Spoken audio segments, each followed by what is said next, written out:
Mesdames et messieurs, bonsoir. Merci de nous rejoindre dans Flash Silly. On démarre tout de suite avec l'actualité autour de notre équipe nationale de Guinée.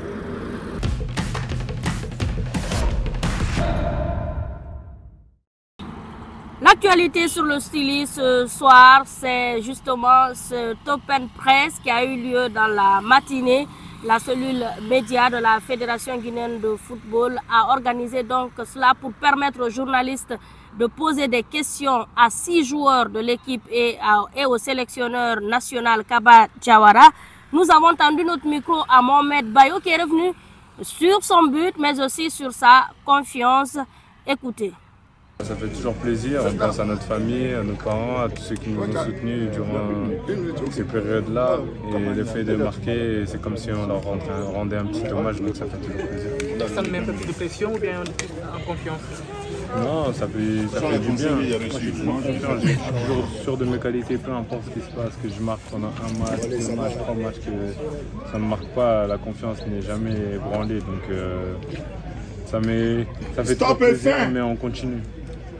Mohamed Bayo qui a marqué un but a reçu également le trophée de Man of the Match, mais ça n'a pas été le seul bon joueur lors de cette confrontation face au Cameroun. Le gardien de but Ibrahima Koné a également sorti un match plutôt propre. Ibrahima Koné qui en a d'ailleurs parlé pendant ces interviews qu'on a réalisées. Et pour ce qui concerne le match, ouais, après je pense que les gens ils ont retenu peut-être l'arrêt ou le but de Bayo, mais moi ce que je vous dis c'est que la plus belle victoire c'était l'esprit de l'équipe qu'on a livré dans ce match. C'est vu le sacrifice que les uns ils ont fourni pour les autres, c'est ça le plus important, c'est ce que nous on retient. Après pour ce qui est le résultat, c'est un travail d'équipe.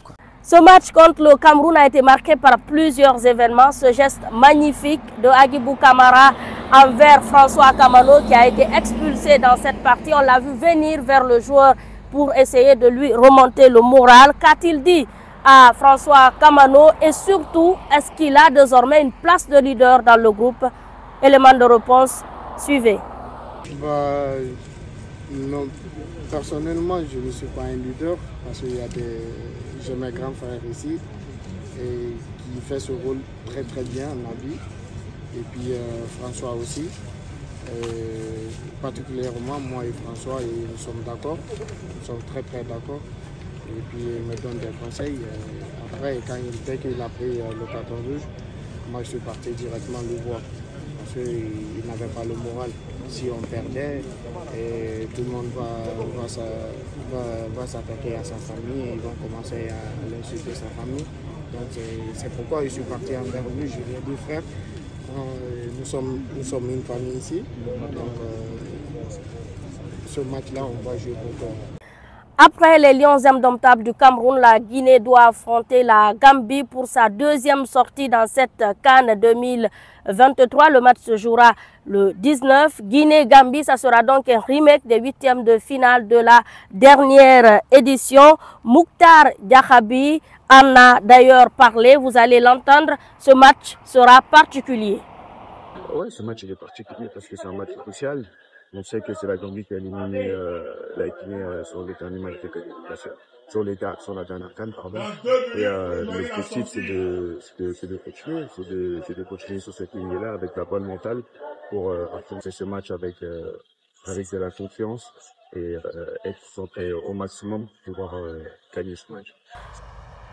Mouktar Diakhabi qui promet donc de tout donner avec ses coéquipiers pour que la Guinée remporte ce duel face à la Gambie. Les joueurs qui ont envie justement de jouer pour le peuple de Guinée, peuple meurtri par les événements de Kaloum.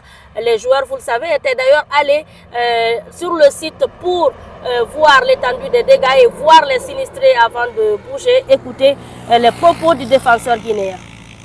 Oui, on connaît le contexte du pays, on sait que voilà, il y a eu des incidents. On a été nous-mêmes sur place. Après, nous, sur le terrain, on se bat pour ces gens-là. On se bat pour la population. C'est les attentes qu'ils ont. Nous, c'est de mouiller le maillot pour le peuple et de rendre fiers et déjà dans un premier temps se qualifier pour les phases finales et donner le maximum de nous.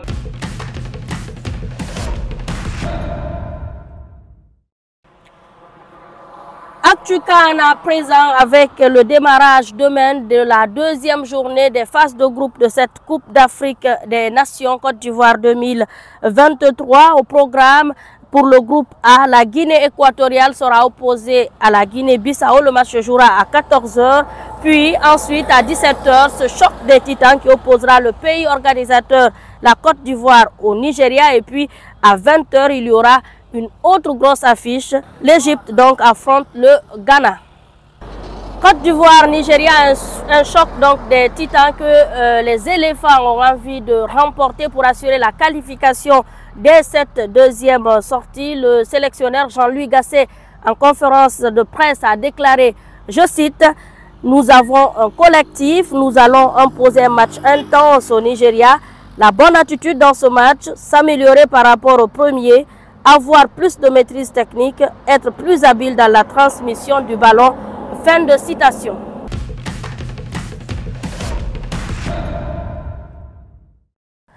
Fun Time qui s'intéresse également à ce match qui va opposer la Côte d'Ivoire au Nigeria, un choc des titans. Nous avons rencontré les Ivoiriens dans la ville de Yamoussoukro. Nous leur avons demandé comment ils appréhendent ce match, mais aussi quel est leur pronostic pour cette deuxième sortie de leur pays. Suivez. En tant qu'Ivoiriens, nous sommes heureux de vivre l'événement, la CAN, après 40 ans. C'est véritablement une joie pour nous. Et la rencontre de demain, c'est une formalité.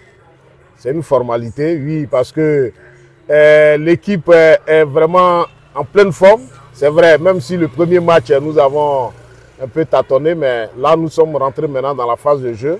Et je pense que le coach va mettre les bouchées doubles pour que nous fassions le carton pour la rencontre de demain. Bon, ce qui concerne le match de demain, je sens que c'est déjà un match déjà gagné sur terrain, même sur papier. Voilà. Et je vois déjà le doublé de Haller parce que je sens qu'il va jouer. Et en plus de cela, Seko Fofana va nous faire encore une magistrat comme d'habitude. Bon, Mister Osimhen, après le coup du marteau, tu dormiras à 19 h demain. C'est sûr, on va faire un bon coup du marteau sur le Nigeria. Ok, vive la Côte d'Ivoire et vive la Coupe d'Afrique. Tiens, moi, dans ma pays, ça a fait 1. C'est pas moi qui ai gagné. Comment? Depuis qu'on paye en poche. Et même, c'est pas un ballon d'or chez eux. Donc, on a donné 1. Peut-être le ballon d'or va marquer par Locke. Sinon, c'est 2-0. Les Locke, mais les Las, mais c'est 2-1. Mais il ne voit pas ça après, c'est un champion, c'est doigt.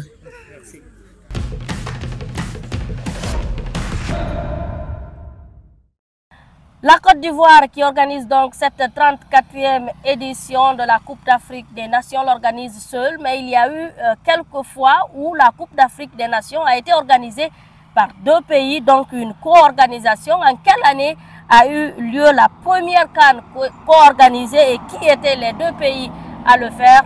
Élément de réponse dans Histoire de CAN.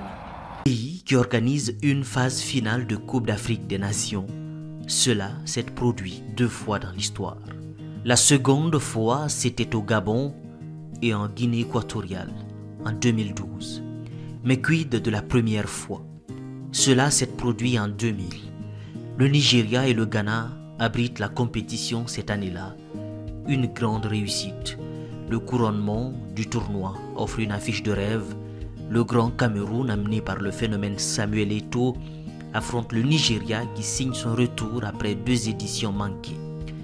Les Super Eagles et leur génération dorée, composée entre autres de Djedje Okocha, Wanko Kanu, Georges Finidi, s'incline en finale lors des tirs au but.